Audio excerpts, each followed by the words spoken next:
بسم اللہ الرحمن الرحیم۔ السلام علیکم۔ ملکہ ایزابیل کی کہانی بہت مشہور ہے، جو کہ حضرت سلیمان علیہ السلام کی وفات کے بعد ملکہ بنی تھی۔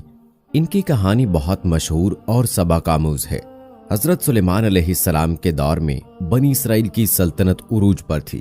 آپ علیہ السلام کے انتقال کے بعد ان کے بیٹے اہبام کے دور میں سلطنت دو حصوں میں بٹ گئی۔ جنوبی فلسطین میں یہودیہ نام کی ایک سلطنت قائم ہوئی، جبکہ شمالی فلسطین میں اسرائیل کے نام سے ایک ریاست کا قیام ہوا۔ ان دنوں سیدہ یعنی موجودہ لبنان کی شہزادی ایزابیل کی خوبصورتی کے چرچے چہار سو عام تھے۔ چنانچہ اسرائیل کا بادشاہ، جس کا نام اخیب تھا، اس سے شادی کر کے اسرائیل لے آیا۔ ان دنوں لبنان اور شام میں بال کی پوجا کی جاتی تھی۔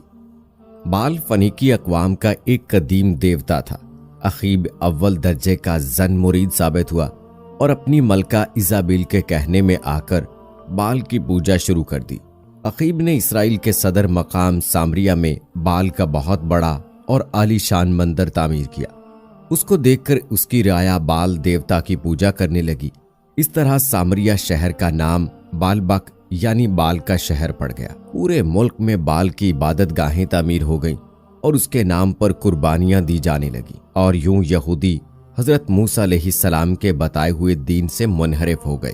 ایسے وقت میں بھی چند اللہ والے لوگ تھے جو لوگوں کو برے کاموں سے روکتے اور اللہ تعالیٰ کی طرف بلاتے۔ انہی حضرات میں ایک نیک بزرگ یرمیہ بھی تھے۔ بال کی پوجا کے ایک خاص دن ملکہ ایزابیل اور بادشاہ اخیب بال کے مندر میں موجود تھے اور پوجا زور و شور سے جاری تھی۔ تب یرمیہ اخیب کے پاس آئے، اسے سمجھانے کی کوشش کی کہ بت پرستی چھوڑ کر اپنے دین حق کی طرف لوٹ آئے۔ اخیب تو اس بات پر خاموش رہا، مگر ملکہ ایزابیل پوجا میں خلل ڈالنے پر بھڑک اٹھی اور اپنے سپاہی کا نیزہ لے کر حضرت یرمیہ کے سینے میں گھونپ دیا۔ آپ ایک دل خراش آہ کے ساتھ زمین پر گر گئے، مگر آپ کی نظریں بدستور ایزابیل پر جمی رہیں۔ آپ نے مرنے سے پہلے ایزابیل سے کہا کہ تو نے مجھے حق گوئی کی پاداش میں مار ڈالا ہے۔ اب تو انتظار کر جب تو اسی طرح ماری جائے گی، اور جنگلی کتے تیرا گوشت نوچ نوچ کر کھائیں گے۔ اس کے بعد زن مرید اخیب اور ایزابیل وہاں سے چلے گئے۔ اس واقعے کے بعد اہل ایمان کے حوصلے کافی پست ہو چکے تھے۔ وہ دیکھ چکے تھے کہ ایزابیل کا ان کے بادشاہ پر کتنا اثر ہے۔ وہ خوبصورت ہونے کے ساتھ ساتھ انتہائی مغرور اور سفاک تھی۔ صرف ایک عورت نے پورے بنی اسرائیل کو بت پرستی کی راہ پر ڈال دیا تھا۔ اس کے بعد اللہ تعالیٰ نے حضرت الیاس علیہ السلام کو بنی اسرائیل پر نبی مبعوث کیا۔ حضرت الیاس جلات شہر کے رہنے والے تھے۔ بائبل میں آپ کا تذکرہ ایلیا کے نام سے موجود ہے۔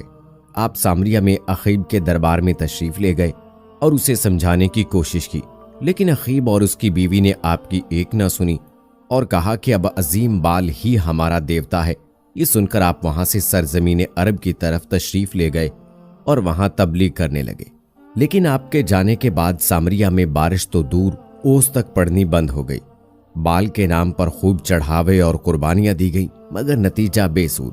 قحط اتنا بڑھ گیا کہ لوگ لوٹ مار پر اتر آئے، یہاں تک کہ بادشاہ کے محل کا گہراؤ کر لیا اور اس کے کچھ حصوں کو آگ لگا دی گئی۔ اب بادشاہ انتہائی پریشان ہوا اور حضرت الیاس علیہ السلام کو ڈھونڈ کر ان سے بارش کی دعا کی درخواست کی، لیکن یہ بات ایزابیل اور بال کے پجاریوں کو ناگوار گزری اور وہ حضرت الیاس علیہ السلام کی مخالفت پر اتر آئے۔ حضرت الیاس علیہ السلام نے تجویز پیش کی کہ تم اپنے معبود بال کے نام کی قربانی دو اور میں اللہ کے نام کی قربانی دوں گا۔ جس کی قربانی قبول ہوگی اسی کے معبود سے بارش کے لیے دعا کی جائے گی اور دوسرے فریق کو سزائے موت دے دی جائے گی۔ اس زمانے میں دستور یہ تھا کہ قربانی کا جانور ذبح کر کے ایک میدان میں چھوڑ دیا جاتا۔ قبولیت کی نشانی یہ تھی کہ غیب سے ایک آگ نمودار ہو کر قربانی کے جانور کو جلا دیتی تھی۔ غیبی آگ نے حضرت الیاس علیہ السلام کی قربانی کو جلا کر راکھ کر دیا۔ یہ دیکھ کر بادشاہ کے اوپر لرزہ طاری ہو گیا۔ اس نے حضرت الیاس علیہ السلام سے معافی مانگی اور پجاریوں کے قتل کا حکم دے دیا۔ یہ دیکھ کر حضرت الیاس علیہ السلام نے اللہ کے حضور بارش کی دعا کی۔ دعا قبول ہوئی، خوب بارش برسی اور خوشحالی لوٹ آئی۔ اخیب محل لوٹا تو ایزابیل نے اسے دوبارہ گمراہ کر دیا اور دونوں حضرت الیاس علیہ السلام کی جان کے دشمن بن گئے، اور یہ ملک دوبارہ بت پرستی، شراب نوشی، زنا اور دیگر برائیوں کا مرکز بن گیا۔ اس کے ساتھ ساتھ یہودیہ میں بھی بت پرستی عام ہو گئی، جس کی وجہ ایزابل کی بیٹی تھی، جس کی شادی یہودیہ کے بادشاہ یہورام سے ہوئی تھی۔ یوں یہورام اور اس کے ساتھ پورا فلسطین بال پرست بن گیا۔ حضرت الیاس علیہ السلام نے انہیں سمجھانے کی آخری کوشش کی، لیکن یہورام اور اخیب دونوں نے آپ کی بات حقارت سے ٹھکرا دی۔ اب عذاب کی باری تھی۔ اسرائیل اور یہودیہ کی سرحد پر کچھ وحشی قبائل آباد تھے جو کبھی کبھی سرحدوں پر لوٹ مار کیا کرتے۔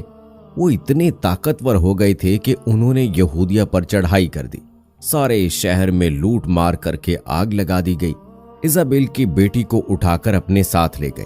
یہودیہ کے بادشاہ یہورام نے چھپتے چھپاتے ایک غار میں پناہ لی، جہاں اسے ایسی بیماری لاحق ہو گئی کہ اس کی آنتیں اس کے جسم سے باہر نکل آئیں۔ ان وحشی قبائل نے اسرائیل کا رخ کیا اور خوب تباہی پھیلائی اور ہر گھر کو اجاڑ کر رکھ دیا۔ اخیب بادشاہ اور اس کی بیوی کو قتل کیا گیا۔ لوگوں نے وہ منظر بھی دیکھا کہ اس کی لاش میں ایک نیزہ لگا ہوا ہے اور اس کی لاش کو جنگلی کتے کھا رہے ہیں۔ اس وقت اہل ایمان نے جان لیا کہ یہ ایک نبی اور اللہ کے ولی کی بد دعا تھی جس نے ان کو اس حال میں پہنچا۔